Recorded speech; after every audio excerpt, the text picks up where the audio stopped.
Então vamos continuar com esse assunto, predições do Evangelho, do livro A Gênese, e vamos ver aqui a introdução do livro O Evangelho comentado por Emmanuel, Mateus, capítulo 27, item 8.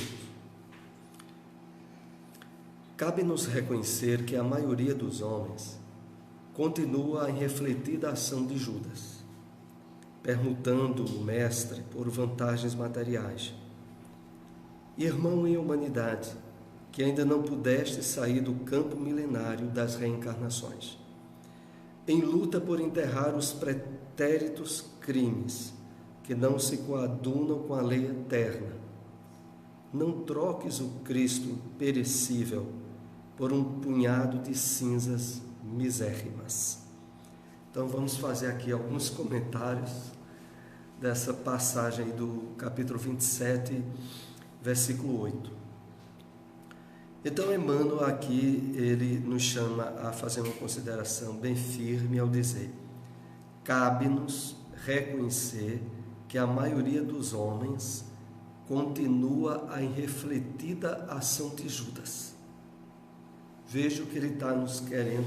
A mensagem é dirigida sobretudo para nós espíritas e é dirigida de uma forma, até poderíamos dizer assim, surpreendente. Ele está dizendo que nós, com certa frequência ou até naturalidade, valoriza mais as coisas materiais e transitórias do que as espirituais e permanentes. Porque foi essa atitude característica da traição de Judas. A gente sabe que por trás do que houve foi expectativas de poder e de dinheiro que levou ele a enveredar-se de tal forma desastrosa em relação os próprios objetivos da sua encarnação. Nós somos chamados a considerar isso na experiência pessoal que cada um de nós vive. Até que ponto, na nossa esfera de atuação, nós, muitas vezes, dando maior valor, prestígio às situações transitórias, colocamos as espirituais em segundo plano. Porque, em termos de objetivos maiores da nossa vida, nessas situações nós estamos traindo Jesus. É assim que Emmanuel coloca. E ele continua dizendo, permutando o Mestre por vantagens materiais. E aí ele diz, irmão em humanidade, que ainda não pudeste sair do campo milenário das reencarnações. Ou seja, todos nós que estamos aqui reencarnados, em luta por enterrar os pretéritos crimes que não se coadunam, não se ajustam com a lei eterna. Então aqui há outro ponto de reflexão, no qual o desconhecimento que nós temos do nosso passado encarnatório deveria servir de estímulo máximo para fazermos todo o esforço possível na prática do bem. Porque a gente não tem ideia da responsabilidade em crimes e em desequilíbrios que a gente causou no passado. E se assim é, nós somos assim instados, incentivados pela espiritualidade para fazer o máximo de bem possível, já que a gente não tem ideia do nível de erros que a gente cometeu em outras encarnações. E, fazendo aqui um fechamento, ele diz, não troques o Cristo imperecível por um punhado de cinzas misérrimas.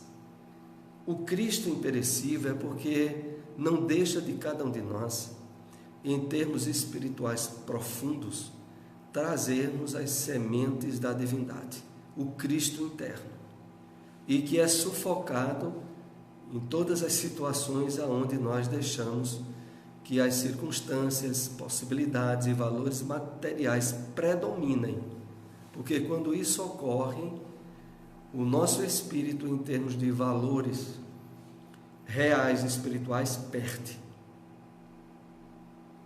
Por isso tem aquela passagem bíblica que aqui nos lembramos a respeito de dar a Deus o que é de Deus e a César o que é de César, no sentido de que é preciso aprendermos, principalmente os espíritas, a distinguir um do outro e não valorizar as coisas transitórias, sufocando as espirituais. Porque a maioria de nós, mesmo agora alcançados pela luz do Espiritismo, se não tivermos cuidado, vez ou outra estamos a fazer. Vamos agora dar prosseguimento a esse item Predições do Evangelho, e hoje nós vamos começar a analisar a passagem que tem um título: Um só rebanho e um só pastor, que é uma citação que está no Evangelho de João, capítulo 10, versículo 16, que diz o seguinte: Tenho ainda outras ovelhas, que não são deste aprisco. É preciso que também a essas eu conduza. Elas escutarão a minha voz, e haverá um só rebanho e um único pastor. É claro que essa passagem bíblica já foi utilizada e é utilizada por as mais variadas denominações cristãs que nós temos, quer católica, quer evangélicas, como sendo elas aquelas aonde as ovelhas estão sob o aprisco da proteção daquela determinada religião. Nós iremos analisar aqui nos textos do livro A Gênese a compreensão, não só em termos espíritas de revelação, que é uma compreensão profunda, como também perceber que através da exata compreensão do Espiritismo é que podemos entender essa passagem bíblica colocada pelo Cristo, sem ser incentivador de separativismo religioso e sem achar que há na Terra uma religião melhor do que outra. É isso que objetiva esse item do livro A Gênese que nós vamos compartilhar agora. E começa nessa parte que diz: Entretanto, a unidade se fará em religião, como já tende a fazer-se socialmente, politicamente, comercialmente, pela queda das barreiras que separam os povos, pela assimilação dos costumes, dos usos, da linguagem. Aqui o livro começa a nos dizer o seguinte, o livro A Gênese, que esse entendimento de haver a possibilidade de uma religião com caráter universal, ele teria por base o fato que hoje, desde aquela época que o livro foi publicado e mais ainda nos dias de hoje, há muitas barreiras que têm sido quebradas pela civilização. As barreiras comerciais, sociais, aquelas que de certo modo facultariam com que os países mesmos perdessem muito por estarem separados e ganhassem quando abrem as portas para o entendimento comercial, econômico, aonde um país ou um continente ajuda o outro. Assim também deveria ser enfocado o aspecto religioso da humanidade.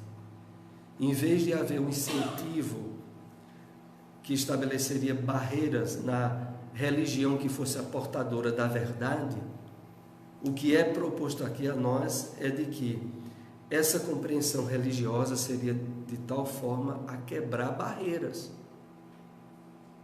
Aí nós vamos até nos lembrar nos dias atuais o esforço que tem havido dos movimentos ecumênicos, onde há um casamento, há um ritual de formatura, onde diversos representantes de religião participam de forma a estabelecer um clima de harmonia e de cooperação. Isso é um avanço enorme que hoje a gente já vê, inclusive no lado e no aspecto religioso, mas que advém dessa compreensão que já seria estabelecida na sociedade, na política, na economia, nos fatores de comércio que unem os povos. Continuemos. Demolindo nas religiões o que é obra dos homens e fruto de sua ignorância das leis da natureza, a ciência não poderá destruir, malgrado a opinião de alguns, o que é obra de Deus e eterna verdade. Então, aqui é trazido à tona para nós o fator de que o que a espiritualidade percebe é que os avanços científicos facultariam a união, inclusive, no aspecto religioso, mesmo que isso para muita gente pareça contraditório. Porque para aqueles que não têm a compreensão espírita sobre a religião, são adversos ao avanço científico, muitas vezes atribuindo inclusive a causas demoníacas. Porque aí dizem, não, mas a ciência do homem, ela está servindo para matar o próprio homem.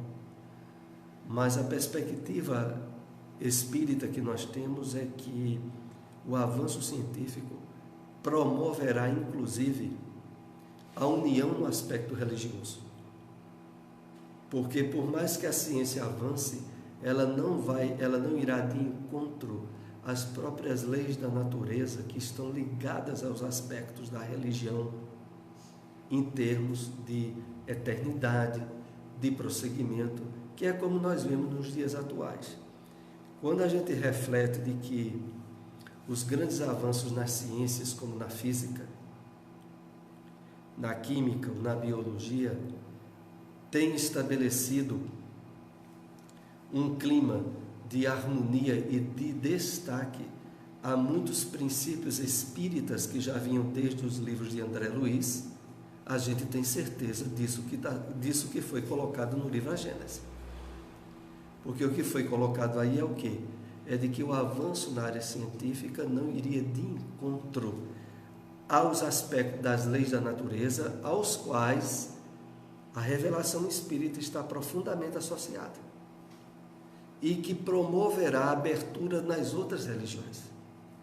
Porque na medida em que hoje nós sabemos, pela compreensão, por exemplo, da física quântica, ou dos avanços da ciência na psicologia, nas aberturas para as terapias de regressão de memória, onde começam a quebrar barreiras de preconceitos, por exemplo, em termos da reencarnação, e isso vem do avanço científico, nós percebemos que o que estava no livro A Gênese é uma realidade muito constatada nos dias que nós vivemos atualmente. Há avanços, por exemplo, as pesquisas hoje existentes, inclusive em diversas faculdades no Brasil, das EQMs, das experiências de quase morte. Há faculdades em Minas que possuem já em cursos de graduação disciplinas ligadas ao estudo e às experiências de EQM, das experiências de quase morte na faculdade em Juiz de Fora. Então, isso é uma abertura enorme entre ciência e as constatações das revelações espíritas que estão em harmonia com essa própria ciência e que quebram barreiras religiosas que há muito tempo esteve estabelecidas entre os homens. A religião, que terá de congregar um dia todos os homens sob o mesmo estandarte, será que melhor satisfaça a razão e as legítimas aspirações do coração e do espírito, que não seja em nenhum ponto desmentida pela ciência positiva. Então aqui é colocado bem claro o seguinte, que em termos da expectativa de um só rebanho, um só pastor, de uma só religião, a compreensão religiosa do homem em torno disso terá que ter aberturas nas quais a satisfação da razão, das aspirações do coração e dos valores espirituais sejam predominantes, de tal maneira que não haja conflito com a ciência humana positiva. Coisa que de fato tem acontecido e estará acontecendo cada vez mais. Na área da ciência, matemática mesmo, física mesmo, as aberturas para o entendimento das realidades fora da dimensão física. A compreensão real de como funcionam as mudanças vibratórias entre matéria e energia e as possibilidades de um mundo conceptual em dimensões que no Espiritismo nós chamamos espirituais, mas, por exemplo, na física quântica, atribuída aos universos paralelos, apenas com questões de nomenclatura de nomes, mas estabelecendo realidades que hoje já fazem parte da revelação espírita, que acompanha a humanidade em sua marcha progressiva, sem nunca deixar que a ultrapasse, que não for nem exclusivista nem intolerante, que for a emancipadora da inteligência, com não admitir senão a fé racional, aquela cujo código de moral seja o mais puro e mais lógico. Está aí delineado o formato da constituição dessa união religiosa e espiritual profunda. Interessante é que as considerações que aqui são colocadas no livro A Gênese não buscam particularizar o Espiritismo, mesmo que nós percebamos que as características que aqui são delineadas sejam exatamente aquelas que nós já percebemos de forma espontânea no Espiritismo. Mas a questão é colocada no âmbito religioso universal. É a religião que esteja a favor da marcha progressiva, que não estabeleça exclusivismo nem intolerância. Por isso, no caso do Espiritismo mesmo, ele não tem uma postura de ser a religião certa, mas de ser a religião que, perante as revelações do conteúdo espiritual que ela traz, ela promove aberturas e quebra barreiras nas próprias religiões criadas pelo homem. É nesse aspecto. Que for a emancipadora da inteligência, com não admitir senão a fé racional, cujo código de moral seja o mais puro e mais lógico. Aqui é o destaque que naturalmente é importante, porque é o uso da razão, da inteligência, que quebra os dogmas e a fé cega que durante muito tempo esteve separando os homens e os povos, mas que agora, com o surgimento e a expansividade que o Espiritismo tem tido, ele deve ser o elemento através do qual esses dogmas e essas separações sejam quebradas. Ele próprio se colocando como exemplo disso, principalmente a não promover o seu nome em termos de religião como sendo a melhor, e promovendo a caridade, o amor ao próximo, como sendo o verdadeiro atestado de legitimidade religiosa de qualquer pessoa.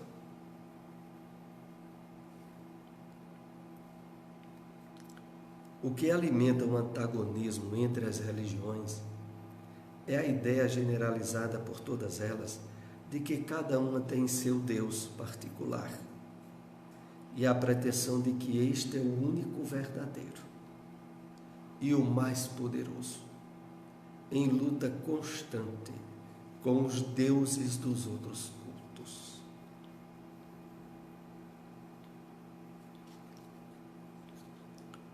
O Espiritismo, desde o Livro dos Espíritos, e inclusive em obras que desdobraram a codificação, como por exemplo o livro A Caminho da Luz, do Espírito Emmanuel, ele deixa bem claro o quê? O despertamento da adoração do Deus cósmico, do Cristo que está distante ou para lá das divisões religiosas criadas pelo homem. Então nós vemos que no Espiritismo, de uma forma muito clara e taxativa, o culto do homem em termos de espiritualidade profunda não tem razão nenhuma de estar estabelecendo divisões e fronteiras religiosas entre os homens. Então nós aprendemos que, por exemplo, nas próprias doutrinas religiosas não cristãs, a presença do Cristo cósmico é uma evidência revelada e constatada dentro do próprio Espiritismo. De tal maneira que nós não temos dúvida nenhuma de que, por exemplo, no budismo, no islamismo, no brahmismo, em qualquer religião oriental, a raiz delas é a mesma raiz do cristianismo, que é o amor ou Cristo cósmico. Esse entendimento que é promovido pelo Espiritismo é um dos principais fatores para a quebra das fronteiras de privilégios religiosos, de se achar que alguém participa de uma religião onde o Deus é mais forte do que o Deus de outra religião. Sabemos que ainda nos dias atuais, em muitos cultos evangélicos ou não, ou fora do próprio cristianismo, isso ainda existe, mas espontaneamente. A espiritualidade tem mandado e continua a mandar. Espíritos que vão e estão promovendo verdadeiras revoluções nos mais variados cultos atualmente sobre a Terra, estimulando essa compreensão universal de Deus ou do Cristo.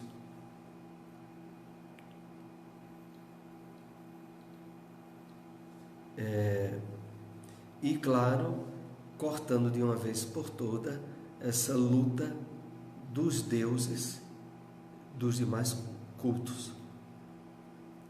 Então, um Deus único, o Cristo cósmico, que propicia a que todas as religiões na Terra deem as mãos e quebrem as barreiras. Certamente algumas pessoas ainda dirão, mas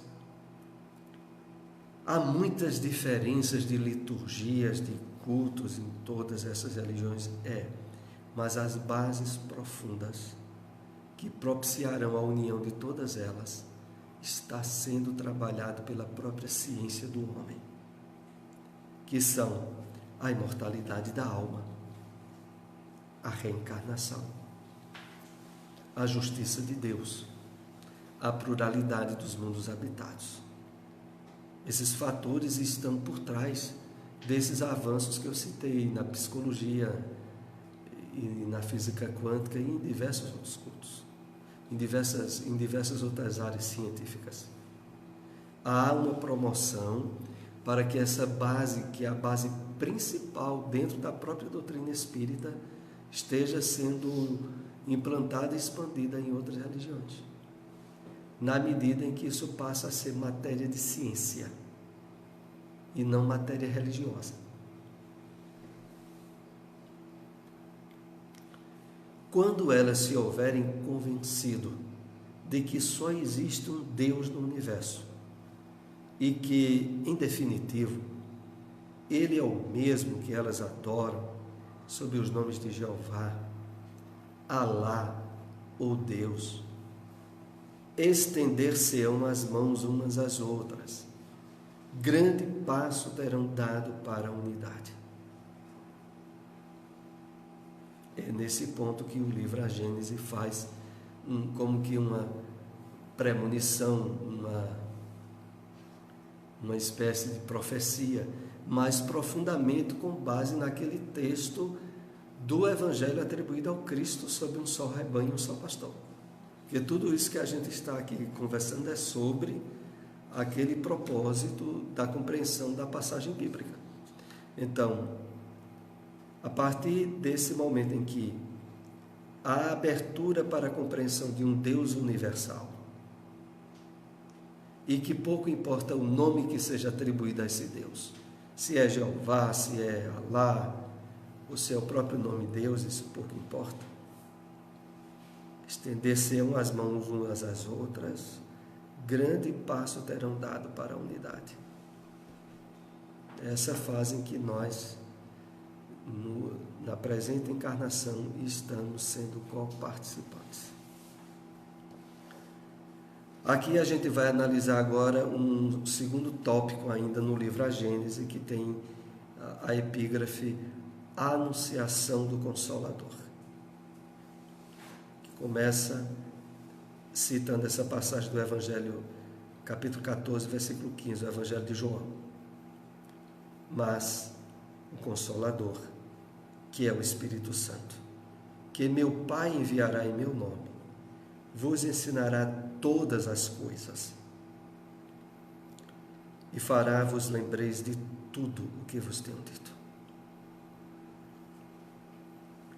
Vejamos aqui que é uma das passagens que recebe aquela interpretação muitas vezes diferente em variados cultos cristãos na atualidade.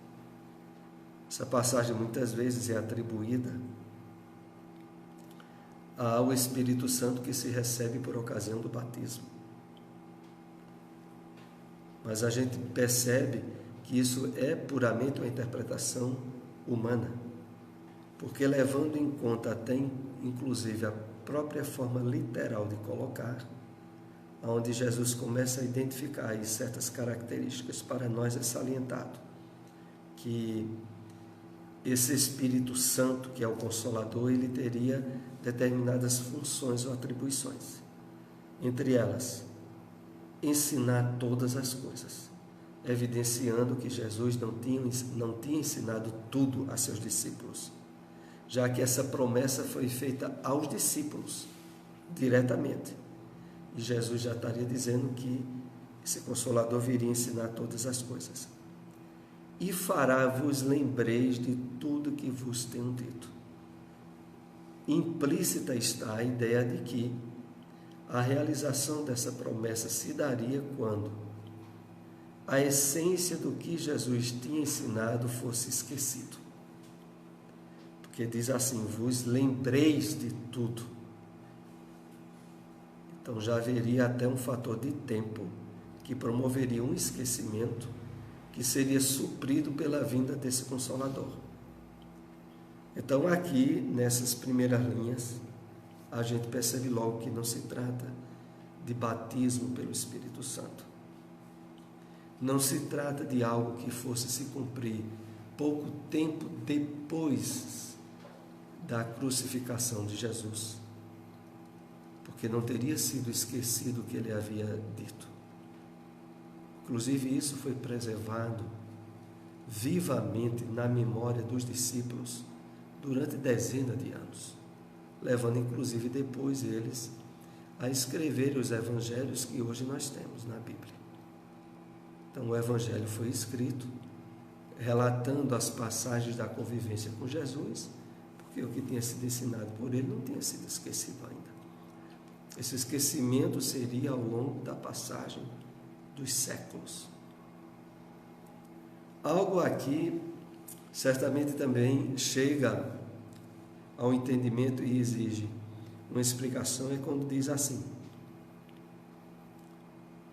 vos ensinará, parece e é evidente, está se dirigindo aos discípulos que estavam naquele momento recebendo o ensino. A questão é que, à luz da compreensão da reencarnação, nós sabemos que os espíritos, desde a época do cristianismo primitivo, têm tido inúmeras reencarnações na Terra. Quando nós passamos a estudar um pouco mais sobre as entrevistas e muitos esclarecimentos que veio através de Francisco Cândido Xavier, a gente sabe que aqui no Brasil mesmo tem reencarnado de judeus a franceses, muitos. E muitos deles, inclusive, partilhando do encontro com o Espiritismo. Então, Jesus se dirigia aos discípulos ali, mas ele objetivava a continuidade dos discípulos ao longo dos séculos e milênios, para os dias que nós estamos vivendo agora. E continua dizendo o seguinte, ainda no Evangelho de João, capítulo 16, versículos 7 a 14. Tenho ainda muitas coisas a dizer-vos, mas presentemente não as podeis suportar. Quando vier o Espírito de verdade, ele vos ensinará toda a verdade. Porquanto não falará de si mesmo, mas dirá tudo o que tem escutado e vos anunciará as coisas por vindouras. Está em João 16, 7 a 14. Aqui há alguns pontos importantes para que a gente considere e reflita. O primeiro, quando Jesus outra vez volta a deixar bem claro que havia muitos ensinos que ele não podia dar aos discípulos naquela época. Então é preciso que se compreenda, de uma vez por todas, que a Bíblia não contém toda a verdade da revelação do Cristo. Porque o próprio Cristo diz nos textos bíblicos que havia muita coisa para ensinar, mas que naquela época os discípulos não poderiam compreender. Nós destacamos isso porque sabemos que há muitas pessoas que têm a Bíblia como um livro sagrado exclusivo, onde nele já estaria contido toda a verdade possível de compreensão do homem na terra, ou pelo menos o cristão. Mas quando a gente passa a ler atentamente e refletir em textos bíblicos como esses, a gente sabe que não é assim. A Bíblia não contém toda a verdade, porque o próprio Cristo já dizia que havia muitas coisas para ensinar, mas que presentemente os discípulos não poderiam naquela época entender, ou como aqui é usado o termo, suportar. E aqui nós poderíamos dizer algumas que hoje facilmente nós entendemos através dos avanços da ciência e da revelação espírita, que são, entre elas, a multiplicidade de vida fora da Terra, ou de planetas habitados, aonde esse entendimento, inclusive de a Terra ser redonda, inclusive de o Sol não ser um astro da Terra, pelo contrário, a Terra ser um planeta subordinado às ordens de outros, como o próprio Sol. E isso é coisa que veio através da compreensão científica, séculos e séculos depois. A compreensão de que, através do aprofundamento da reencarnação, da compreensão dos mecanismos do funcionamento da lei de Deus em torno disso, nós teríamos a possibilidade de compreender os fatores de evolução que se deram antes de a Terra ter surgido e a possibilidade deles em termos de avanços para alguns espíritos mais avançados fora da Terra. A Terra ser vista como um planeta de estágio para os espíritos em provas de expiação. Esse entendimento do universo e da vida só veio com o avanço da ciência, na área da astronomia, da astrofísica, e da astronomia, entre outras, que abriu portas a que esse entendimento saísse da área mítica, da área religiosa, para a área científica. E fechando aqui a reflexão desse slide, temos o seguinte: esse espírito, vejam que detalhe interessante, não falará de si mesmo. Mas como é essa história de não falará de si mesmo? Exatamente. Foi na testificação que nós tivemos do próprio codificador do Espiritismo, que resolveu assumir um pseudônimo para deixar bem esclarecido que as ideias que o Espiritismo trazia não era dele, mas era dos Espíritos, caracterizando uma forma muito impessoal de revelação, que vem cumprir exatamente o que está assinalado aí quando diz que não falará de si mesmo, porque não se colocará como autor daquela doutrina. E isso realmente aconteceu de forma muito patenteada no Espiritismo. Porque a doutrina espírita, ela não tem um autor físico. Ela tem um organizador das ideias, que foi Allan Kardec. Mas o autor das ideias foram os espíritos, as almas dos homens que viveram na Terra. E isso caracteriza uma impessoalidade do Espiritismo, que é a única que se ajusta a essa passagem de João quando diz isso. Não falará de si mesmo, mas dirá tudo o que tem escutado e vos anunciará as coisas por vindoura. Aqui, inclusive, quando fala sobre as coisas por vindouras, a gente se lembra logo do filme A Data Limite e de algumas revelações atribuídas à mediunidade de Francisco Cândido Xavier. Recentemente eu compartilhei um vídeo bem interessante de um autor espiritualista e que ele analisava toda uma contextuação, utilizando inclusive o filme ou o livro, que depois teve o livro da Data Limite, e que eu esqueço o nome do espiritualista aqui. Depois, se eu me lembrar, eu falo aqui ainda hoje. Então, ele faz uma análise sobre esse período que nós estamos em conexão com a Data Limite. E é bem interessante pelo seguinte, porque alguns de vocês aqui sabem, mas muitos não sabem, a gente vai trazer a reflexão. Por que essa questão do ano de 2019? Porque ela se baseia no ano em que o homem pisou na Lua. 1969, mais 50 anos, e dá 2019. E por que isso? Que importância tem isso? Porque naquele ano em que o homem pisou na Lua, e que muitos religiosos não acreditam ainda hoje, que acham que foi uma orquestração, uma criação do homem, através da mediunidade de Chico, foi revelado que ali era para se encerrar um período da Terra.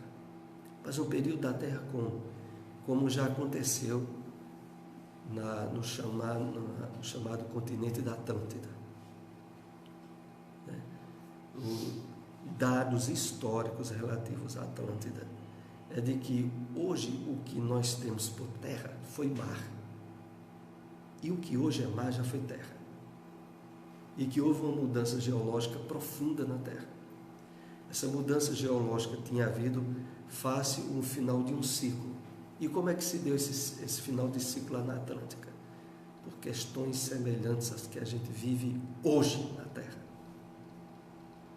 Um avanço científico e tecnológico distanciado de um avanço moral, estabelecendo na civilização e na convivência do homem níveis de egoísmo, de desequilíbrios morais, que estabeleceu um clima de desequilíbrio nas leis da natureza. Porque os desequilíbrios que o homem gera em cima da superfície, em termos de psiquismo deteriorado, acaba em termos de consequências atingir a natureza do planeta. E que isso estaria havendo a partir de forma muito gritante esse ano de 2019, aos próximos anos, que poderão se estender ou não. Então isso é analisado nesse vídeo que a gente até compartilhou no YouTube, e que traz essa questão das coisas por vindouras. Hoje nós vivemos na Terra um período, em termos de conflitos de países, em termos de conflitos bélicos muito grande, que já vinha se arrastando desde a chamada Guerra Fria nos anos 70. Chamada Guerra Fria que havia desde quando terminou a Segunda Guerra Mundial entre os Estados Unidos e países como a Rússia e outros, que ficaram se armando às ocultas para uma possível Terceira Guerra Mundial, que desde os anos 70 se comenta haver ou não haver. O impacto maior está nos anos que nós estamos vivendo agora. dependendo de como o homem vai. Porque se nesses próximos anos não houver um conflito mundial, não viesse a haver, avanços científicos e tecnológicos alcançarão níveis extraordinários. Os avanços que a gente tem visto nesses últimos anos, em termos de tecnologia, de medicina, nesses próximos anos estarão cada vez maior, desde que o homem não entre para um choque atômico, o que geraria paralelamente um desequilíbrio na natureza absurdo, podendo realmente levar à exterminação, né, em bloco da maioria da humanidade. É isso que a gente está tendo agora, esse período. Essa predição não há contestar. É uma das mais importantes do ponto de vista religioso, porquanto comprova, sem a possibilidade do menor equívoco, que Jesus não disse tudo o que tinha a dizer, pela razão de que não teriam compreendido, nem mesmo seus apóstolos, visto que a eles é que o Mestre se dirigia. Vejam, nesse último slide que nós vamos analisar hoje, a questão de que tudo aquilo que se anunciava, que foi anunciado pelo Cristo sobre o Consolador, não há dúvida nenhuma que o cumprimento daquilo teria que ser muito tempo depois. E que é, como nós estaremos vendo a partir desse estudo, né, a realização maior pelo surgimento do Espiritismo, em 1857, como sendo o Consolador prometido. O nome do espiritualista é Laércio Fonseca. Se a pessoa entrar no YouTube e colocar Laércio Fonseca e a data limite, por exemplo, ele vai ter um vídeo de 1 hora e pouco, ele fazendo uma análise entre conceitos que ele tem de espiritualidade e o que Chico colocou.